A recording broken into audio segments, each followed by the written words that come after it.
সাহাবীরা ভয় পেলেন, কিন্তু জাফর ইবনে আবি তালেব রাদিয়াল্লাহু আনহু বললেন, আমরা সত্যি কথাটাই বলবো এবং যা নবীজি সাল্লাল্লাহু আলাইহি ওয়াসাল্লাম আমাদের বলতে বলেছেন তাই বলবো। নাজাশির দরবারে জাফর রাদিয়াল্লাহু আনহু প্রবেশ করলেন এবং আত্মসম্মান বোধের সাথে মাথা উঁচু করে তিনি নাজাশির দিকে এগিয়ে গেলেন। নাজাশির মন্ত্রীরা আবারও একটা সুযোগ পেল। তাদের মধ্যে থেকে একজন কড়া গলায় বলে উঠল, তোমার সাহস হলো কিভাবে আমাদের মহান নেতার দরবারে মাথা নত না করে প্রবেশ করার? জাফর রাদিয়াল্লাহু আনহু শান্তভাবে উত্তর দিলেন, আমাদের নবী সাল্লাল্লাহু আলাইহি ওয়াসাল্লাম আমাদের আদেশ করেছেন আমরা একমাত্র আমাদের রবের প্রতি মাথা নত করতে পারি। আর নাজাশি এবার কৌতূহল নিয়ে প্রশ্ন করলেন, আমাকে বলো তো, তোমাদের এই নতুন ধর্মটা আসলে কি এবং কেনই বা তোমরা তোমাদের বাপদাদাদের ধর্ম পরিত্যাগ করলে, অথচ এরপর তোমরা খ্রিস্টানও হলে না, আবার ইহুদিও হলে না?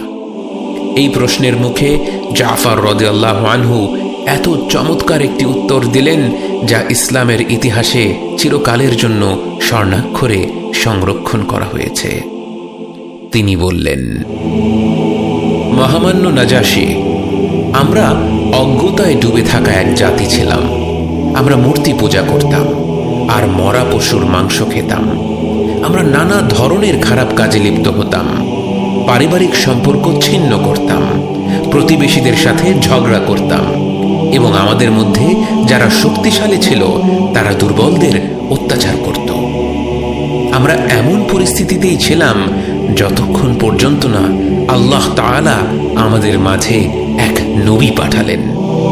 এই নবী আমাদের সবার পরিচিত, তিনি আমাদেরই একজন ছিলেন। আমরা তার ঘর, তার বংশ পরিচয় সব জানতাম এবং এও জানতাম যে তিনি তার জীবনে একটি মিথ্যে কথাও বলেননি। তিনি আমাদের আহ্বান জানালেন এক আল্লাহর উপর বিশ্বাস করতে এবং মূর্তি পূজা ত্যাগ করতে। তিনি আহ্বান জানালেন আমাদের পূর্বপুরুষদের প্রথা পরিত্যাগ করতে, ইট পাথরের তৈরি মূর্তি পূজা করা পরিত্যাগ করতে। তিনি আমাদের আদেশ করলেন সদা সত্য কথা বলতে, অঙ্গীকার পূর্ণ করতে, আত্মীয়তার সম্পর্ক বজায় রাখতে, প্রতিবেশীদের সাথে সুন্দর আচরণ করতে এবং সব ধরনের মন্দ কাজ থেকে দূরে থাকতে, রক্ত না ঝরাতে, সততার সাথে সাক্ষী দিতে, এতিমের সম্পত্তি দখল না করতে, অন্যকে জিনার অভিযোগ না করতে, একমাত্র আল্লাহর ইবাদত করতে এবং তার সাথে কাউকে শরীক না করতে, সালাত আদায় করতে, রোজা রাখতে এবং দান সদাকা করতে। তাই আমরা তাকে বিশ্বাস করলাম, তার অনুসরণ করলাম, তার কথার উপর ঈমান আনলাম এবং একমাত্র আল্লাহর ইবাদত করলাম এবং তিনি আমাদের জন্য যা কিছু নিষিদ্ধ করেছেন তা নিজেদের জন্য নিষিদ্ধ করলাম এবং যা করার অনুমতি দিয়েছেন তা নিজেদের জন্য হালাল করে নিলাম। কিন্তু আমাদের আপনজনেরাই আমাদের বিরোধিতা করল, আমাদের ঘৃণা করল, অত্যাচার করল, শাস্তি দিল এবং আমাদেরকে মূর্তি পূজায় ফিরে নেওয়ার জন্য বাধ্য করার চেষ্টা করল। তারা আমাদের প্রতি নানা ধরনের অন্যায় অনাচার করল এবং আমাদের জীবনকে অতিষ্ঠ করে তুলল। তারা আমাদেরকে আমাদের মতো থাকতে দিল না। তাই আমরা বাধ্য হলাম আপনার এই রাষ্ট্রে হিজরত করতে। আমরা সকল নেতাদের মধ্যে থেকে আপনার উপরই আস্থা রাখলাম এবং আমরা আপনার উদারতা ও আতিথেয়তার পানে চেয়ে আপনার উপর ভরসা করে এই আশা করে আছি, হে মহান নাজাশি, যে এই ভূমিতে আমাদের প্রতি অন্যায় করা হবে না।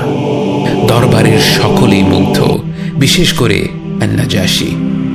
তিনি জিজ্ঞেস করলেন, তোমাদের ধর্মে কি কোনো ওয়াহী নাজিল হয়েছে? আমাকে শোনাতে পারবে? জাফর রাদিয়াল্লাহু আনহু বললেন, জি, পারব। এবং এরপর জাফর রাদিয়াল্লাহু আনহু সূরা মারইয়াম তেলাওয়াত করা আরম্ভ করলেন। এখানেও জাফর রাদিয়াল্লাহু আনহুর বুদ্ধিমত্তার পরিচয় পাওয়া যায়। যেহেতু অ্যাবিসিনিয়া ছিল খ্রিস্টান দেশ, তিনি এমন একটি সূরা বেছে নিলেন যেখানে মারইয়াম আলাইহিস সালাম ও ঈসা আলাইহিস সালামের ঘটনা বর্ণনা করা আছে।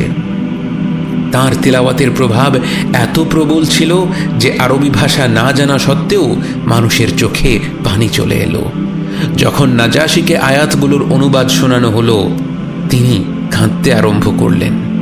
এরপর তিনি বললেন, আমি আল্লাহর কসম খেয়ে বলছি, এই তেলাওয়াত, এই পবিত্র বাণী সেই ঝর্ণা থেকেই বয়ে এসেছে যেখান থেকে বয়ে এসেছিল মূসা আলাইহিসসালাম ও ঈসা আলাইহিসসালামের উপর নাজিলকৃত বাণী।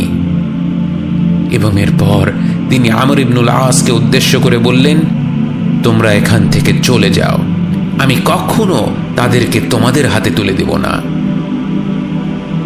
কুরাইশ থেকে আগত কূটনৈতিক দল হতাশ হয়ে ফিরে যেতে লাগলো, কিন্তু আমর ইবনুল আস বললেন, আমার মাথায় একটা বুদ্ধি আছে, আমি কালকে একটা শেষ চেষ্টা করে দেখব।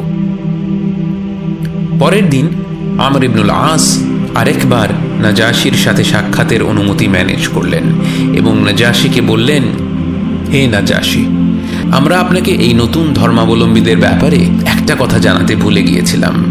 তারা আপনাদের ঈশ্বর যীশু খ্রিস্টের ব্যাপারে অত্যন্ত আপত্তিকর কথাবার্তা বলে বেড়ায়। এই কথা শুনে নাজাশি আবারও জাফর রাদিয়াল্লাহু আনহুকে ডেকে পাঠালেন এবং জিজ্ঞেস করলেন এই কথা সত্যি কিনা।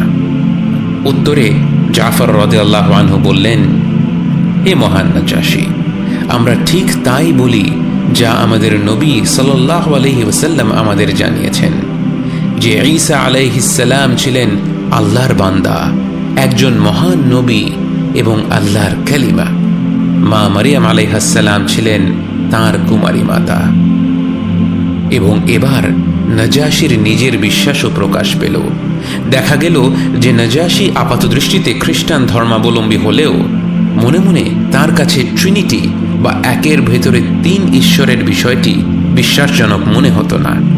তিনি তার হাতে একটি ছোট্ট ডাল নিয়ে বললেন, আল্লাহর কসম, তুমি যা বলেছ তা স্বয়ং যীশু খ্রিস্ট যা বলেছেন তা থেকে এই ডালের পরিমাণও ভিন্ন নয়। অর্থাৎ তুমি আর ঈসা আলাইহিসসালাম একেবারে একই বাণী প্রচার করছো। এবার নাজাশি আমর ইবনুল আস এবং তাঁর সাথীকে ফেরত পাঠিয়ে